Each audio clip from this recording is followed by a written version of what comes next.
আসসালামু আলাইকুম এভরিওয়ান। আজকে আমি বানাবো আলিয়া ভাটের ভাইরাল করা থ্রেস লেচেস কেক। সো প্রথমে এখানে আমি 3টা ডিমের কুসুম নিয়ে নিয়েছি। 4 টেবিল চামচের মতো এখানে আমি তেল অ্যাড করব, 4 টেবিল চামচের মতো আমি বাটার মিল্ক আর সামান্য একটু লবণ অ্যাড করব, তারপর একটু ভ্যানিলা এসেন্স দিব আর দিব একটু অরেঞ্জ এসেন্স। সবকিছু দিয়ে একটু মিক্স করে তারপর আমি এখানে 1 কাপের সামান্য একটু কম ময়দা আর হাফ চামচের মতো বেকিং পাউডার দিয়ে দিব।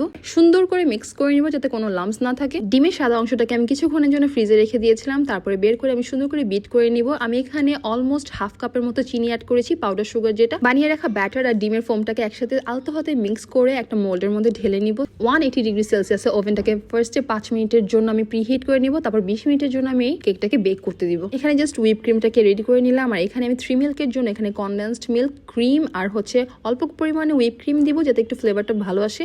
আর এখানে অনেক পরিমাণে আমি দুধ অ্যাড করব আর জাস্ট সবকিছু মিক্স করে সাইডে রেখে দিব। আর এখানে আমার কেকটাও হয়ে গিয়েছে আর দেখতে পাচ্ছেন কি সুন্দর হয়েছে আমার কেকটা। সো এখন কেকটাকে আমি জাস্ট একটু ঠান্ডা করে নিব, তারপর যে মোল্ডটাতে আমি বানিয়েছিলাম ওই মোল্ডটাতে আমি আবার রেখে ওটার উপরে যে বানিয়ে রাখা মিল্ক ওইটা আমি উপর দিয়ে দিব। তারপর আমি উপরে একটু হুইপ ক্রিম দিয়ে দিব। আপনারা এটা যে কোনো ভাবে ডেকোরেট করে নিতে পারেন। আমার জাস্ট সিম্পল এরকম মনে হয়েছে তাই আমি এভাবে করেছি। আর এই কেকটার টেস্টের ব্যাপারে যদি বলি, এই কেকটা কিন্তু আসলে অনেক টেস্টি হয়।